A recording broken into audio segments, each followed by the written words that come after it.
Hey, good morning, everybody. It's Hammer. Today is Tuesday, August 26th, 2025. I, of course, am here with your daily mortgage rate update, the only place on the web where we get together and talk about what's going on with mortgage rates and pricing. Coming to you today from San Diego. So while everybody is going on, let's go ahead and enjoy a nice view from the 37th floor of the Hyatt Hotel here.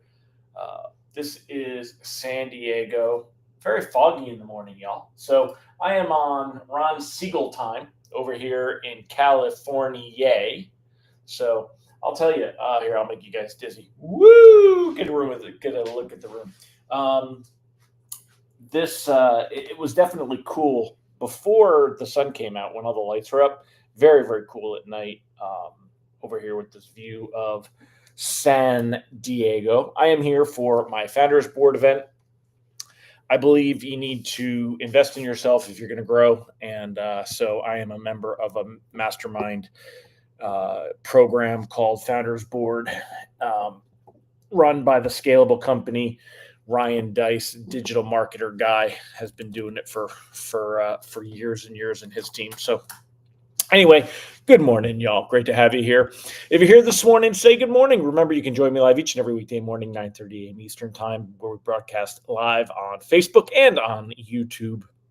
Again, this morning, coming to you from San Diego. I like this getting up early and doing this. I could dig doing this early in the morning and then going about my day. I do like that part. So if you're here this morning, say good morning. If you're watching on the replay, do me a favor. Just give me hashtag replay in the comments. Let me know that you were here. I always like to see my real humans versus what comes in with all of the analytics. Remember, I want to hear from you. Your comments, they help my engagement. They also help my ego. I love hearing from all of you, and we've got so much to talk about today. In fact, this morning, what are we going to talk about? We're going to talk about Trump firing Fed Governor Lisa Cook. We'll talk about durable goods orders came out this morning. We got consumer confidence or consumer sentiment that comes out at 10 a.m.? I'll take a look. But we got one of those consumer readings. Quick spoiler alert. Doesn't matter what it is because it's not going to make a difference. And we're going to talk a little bit more about why rates aren't moving. So definitely there. Ron, I can use the accurate time. Listen, I may be on the West Coast, but the East Coast runs the world, baby. You know that this is true. You know it's true. So I do love that even with I've got a new MacBook Air a while back, and so I can do the whole phone thing, and I can bring you guys, try not to make you too nauseous here. I can bring you up and do the camera from over here. I do. I like that. I do like that. Rather than just the webcam that's on the pooter. And I've got it on a little stand here so I can mess around with it. But anyway, looking a little, I'll let you be crooked. So anyway, with what we got going on this morning, let's take a look here and let's say hi to the live folks. I will put up my chat. I got this thing mounted on there we go. Woo! All right, so let me see. I'm going through and seeing who we got here this morning. Oh, what did I just do? That was weird. Now I'm really big and everything else is really small. Okay, that is odd. I don't know what I did. That is a strange one. Oh, I think I did side. Oh, I think it's doing side by side. That's why. Full screen? I don't know. Here, switch to here. We're gonna mess around. It got really small. I don't know. I accidentally hit a button, and it's harder for me to see everything. So bear with me, y'all. Let's see. I'm gonna do that for now. Well, anyway, bringing the chat back up. Good morning, Jessica Wells. West Coast is the best coast. You keep dreaming. Julie Lawrence, Will Patterson, good morning. Megan Bissell, Deb Dickinson. Who else we got here? Ron Siegel. It's National Dog Day. National Dog Day. All right, so here's a question of the day. Who is a dog owner? Who is a dog owner? What kind of dog do you have? For those of you that are not dog owners, what's your favorite dog? I have cats, but I do love me golden retriever or a lab. I grew up with Doberman Pinschers and Rottweilers. I'm not afraid of a pit bull. I think they make awesome, fun dogs, pets as well. So, question of the day: what is your favorite dog? Are you a dog owner? Tell me about your dog. What is your dog's name? That's what we're asking today. So, that's what we got going on. You guys do that while I'm going to go ahead and jump in and get started. Let's get to the other stuff here since we're already 6 minutes in and I haven't even done anything yet. So you're like, shit, Hammer, stop babbling and show us what's going on this morning. So we will take a look this morning. So I'm going to go ahead and share my screen. And let's go ahead and we'll start it this way. So, quick recap on what happened with bonds yesterday. You could see here mortgage bonds. We came out with pricing. Pricing was improving a little bit in the morning as we were coming out right around 10 a.m. Nothing huge, nothing to get too excited about. We ended the day a little bit higher. So, we'll go ahead and bounce that to green since, this is obviously a little bit of an improvement. So that gives us a happy, smiley face. The circle is always the hardest part. So we got a little bit better. And then you can see here this morning, we're up. So yesterday we were about here. This morning we're up here. Again, that means you're going to see pricing that is just a little bit better than where we were yesterday. Nothing huge, but a little bit better. Yesterday, we had seen that pricing actually got a little bit worse. We were at 6.52 on Friday and then 6.54 yesterday. This morning, you'll see us, we'll probably be back at like 6.52. So it's a very small move. We're really not seeing rates move much from here is the reality. So kind of keep that in mind. Rate sheets could be a smidge better, although don't expect too much. Again, we're just looking at a little bit of improvement, kind of picking up where we left off yesterday, more along the lines of where we were on Friday. Reprice risk on the day is low. Despite all these happy headlines, not much is moving bonds this morning. There's a lot of Lisa Cook headlines, but there's durable goods. It fell down a little bit, but it's still better than what was expected. And then this morning, let's take a look. I think which reading do we have? Is it consumer confidence, consumer confidence? Yeah, so we have consumer confidence at 10 a.m. Not really going to move anything. It's not a market mover, so not anything we have to worry about there. The outlook for rates, and I'm going to come back and we're going to talk all about your dogs. So you dog people, question of the day, because Ron Siegel told us that today is National Dog Day.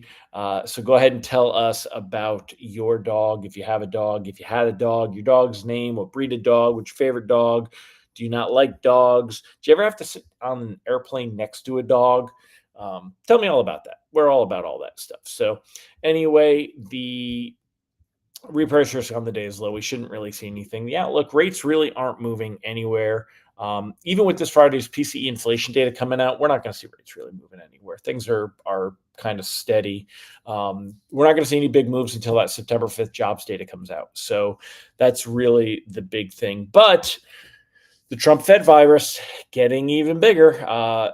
Trump's got Mickey in his pocket. He's got Waller in his pocket. He is installing Stephen Moran.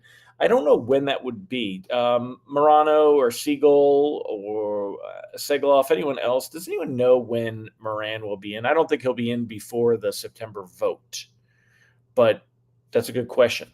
I don't think it would matter anyway, but, and then now, like I said, he's gunning for Lisa Cook.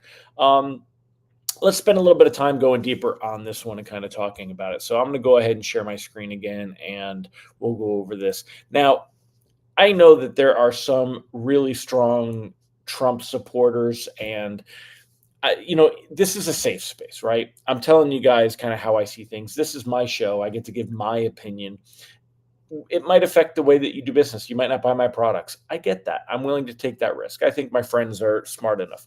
I will tell you that whether I agree with the outcome of actions, Trump definitely pushes the limits of our amazing governmental processes of checks and balances. So, this was a 1913 law that was passed by Congress about the Fed being able to, you know, dismiss a Fed governor for cause.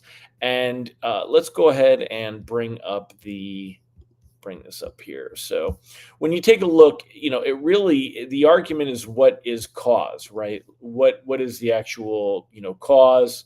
Um, what is cause for firing Fed governor? Let's see if this brings up the verbiage of for cause, which typically involves wrongdoing or dereliction of duty, not for policy disagreements, um, uh, meaning reasons such as misconduct, financial malfeasance, or serious neglect of duties. However, the arguments are that this is not cause because even though let's say that she did commit mortgage fraud, and again, I know there's some people that really are hardcore on the occupancy thing. Guys, I'm not going to lie. I mean, back when I was an originator, it was very common for us to just be like, "Oh, you're moving somewhere over there. Oh, that you're going to live there, primary residence." We talked last week. You guys set me straight that the second home pricing is much worse than primary residence pricing now. And I get that. And I get that people are doing this. Again, she's had these properties for 4 years. I don't believe she's renting them out. The only thing that Pulte did say was that it had been listed for renting, but that there was no, you know, rent that she put on her tax returns. So I don't know if she ever did rent out the properties. She's not buying an empire trying to say that she's living there, right? Did she get a condo in Atlanta when she's got a home in Michigan and say that? Yes. Am I going to judge? I'm not. I'm not because I'm not. I mean, it's not my thing here. Does that affect her ability to do her job? And is that enough to go ahead and fire her? And the reality is, it's probably not. All right. So Trump said it was deceitful and criminal conduct in um, in the situation. He put I also hate the fact that it's governance by social media, but I kind of like that because we get access to their stuff firsthand. But they do have a process and a whole, way of doing things. So I wonder if that'll continue to change. But basically, one of the things I have a problem with here, and I'd love to know what you guys think, is she hasn't been charged with anything and she hasn't been convicted of anything. And just saying that she has been accused and going after her just on an accusation, I think that's sketchy as all get out. I really do. I think that is very sketchy. So, for me, my problem with this whole thing is I think it's super sketchy that you can go after somebody that's just been accused. Now, if she gets convicted and if there were, something there, then let's go on that. For the record, I think the stuff that when they went after Trump, I think that was nonsense. I think that was crap, and it was all political. So Trump's felonies, if you don't like Trump and you want to jump back there, let's go there for a minute. Those are garbage. Okay, him giving value to his properties, they were all appraised. We all know how the processes work. We know that the bank doesn't ask, how much do you think it's worth? Okay, great. We'll give you money on that. Hello. So I'm not buying into that end either, but I don't like that. I also don't like this whole Trump Fed virus thing. I don't like that the president is influencing so many different parts of government. I think that we do need to have those chambers. But anyway, those are all opinions and nothing that necessarily that we want to hear. What we do want to talk about is this is not affecting rates and pricing at all. It did push things on the 30-year. The 30-year yields went up for a while, but that was it. I mean, it was so let me show you the article on that real quick, and we'll talk about that. So this one says, long US bonds fall, which would make the yields go higher, as threat to Fed's Cook spurs inflation worry. And basically the idea that they lowered rates, that it would allow inflation to take a stronger effect. But this is only on 30-year bonds that they say that. The yield on the 30-year bonds rose as much as 5 basis points to 4.94, and investors and strategists speculated price pressures may heat up if Trump succeeds in replacing Cook with a policymaker. Now, again, this would be a whole process. He's not able to just turn off her stuff.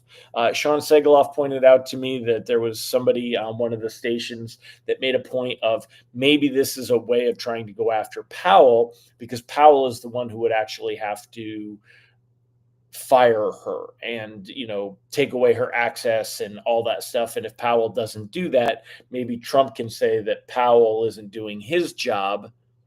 But again, it would all be tied up in courts before anything happens.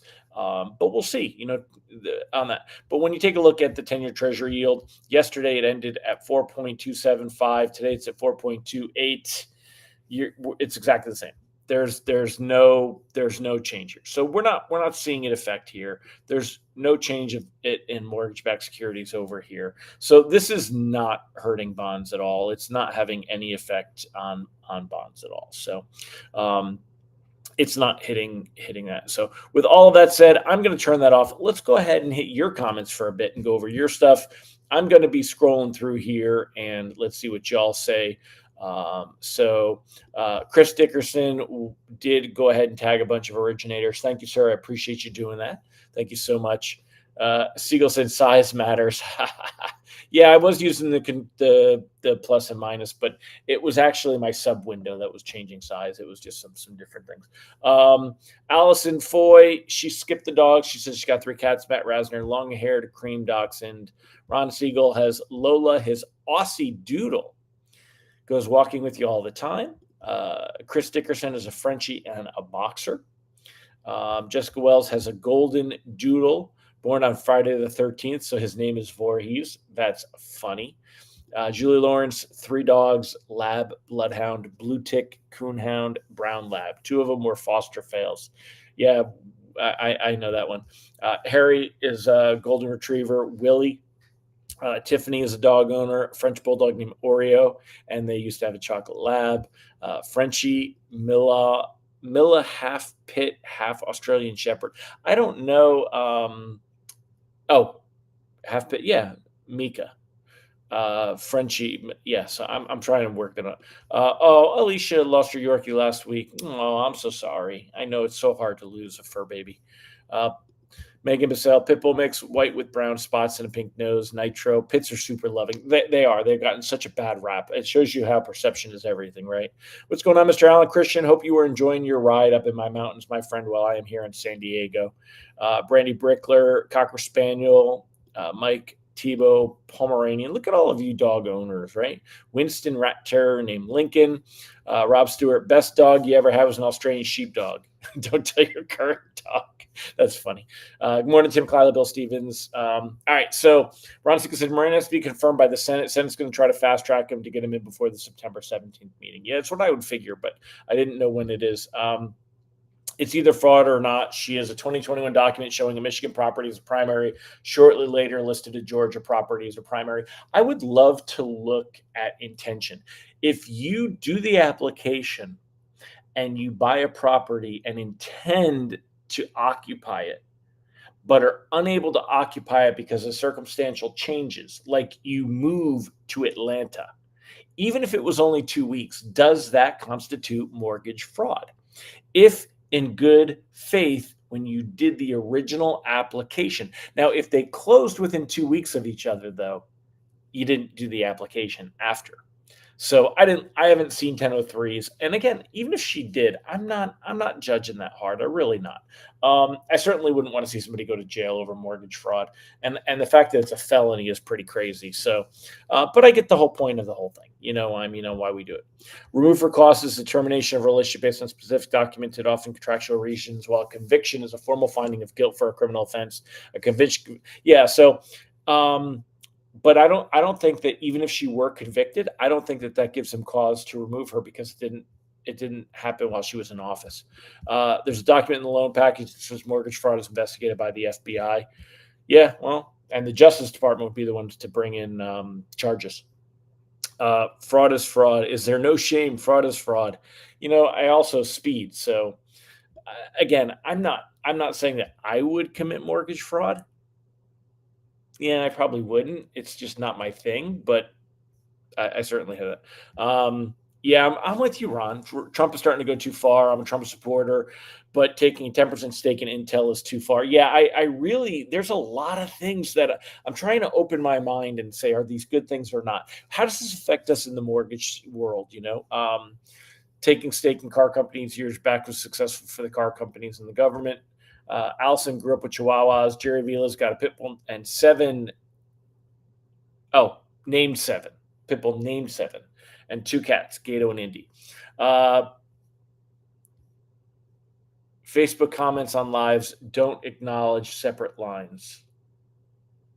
I don't know what that means. Two dogs, Mila and Mika. Yeah, gotcha. Oh, okay, okay.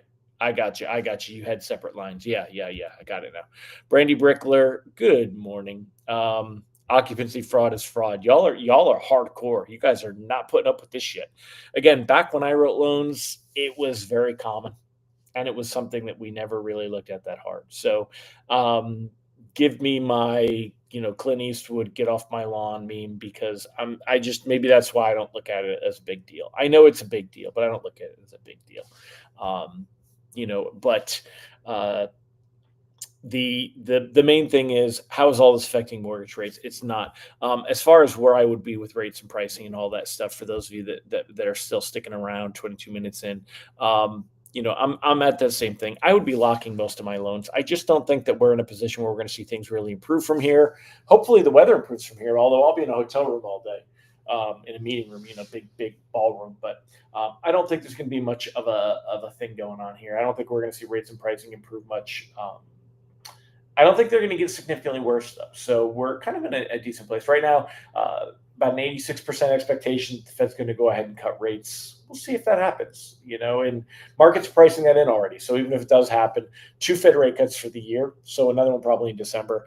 If that labor market data on September 5th just totally implodes, then I'm with Mike and Ron that we could see a half point rate cut, right? I mean, it all depends on that. I still don't know that we would see a half point rate cut. It would have to be a uh, really bad jobs data. And even though the new guy is not in there yet, I just wonder. I wonder if it's going to come in as a bad data. So we'll definitely see that one for sure. And if we're there, so I am looking at your comments. Underwriting had to approve it. Back when you wrote loans, you charged one in the front, two in the back. That's right. That's Brandy, that could be taken out of context. But the yes, back in my day when we wrote loans, no, we charged 6 points actually. I never did, but there were people that did. They would make YSP and uh, make charge points and the whole nine. So anyway, I hope you all will join me tomorrow and see what we've got going on. We'll see how this whole thing rolls out and how it plays out. But the nice thing is rates and pricing. I mean, mid sixes, high fives for govies. And would I have people paying points right now? I would.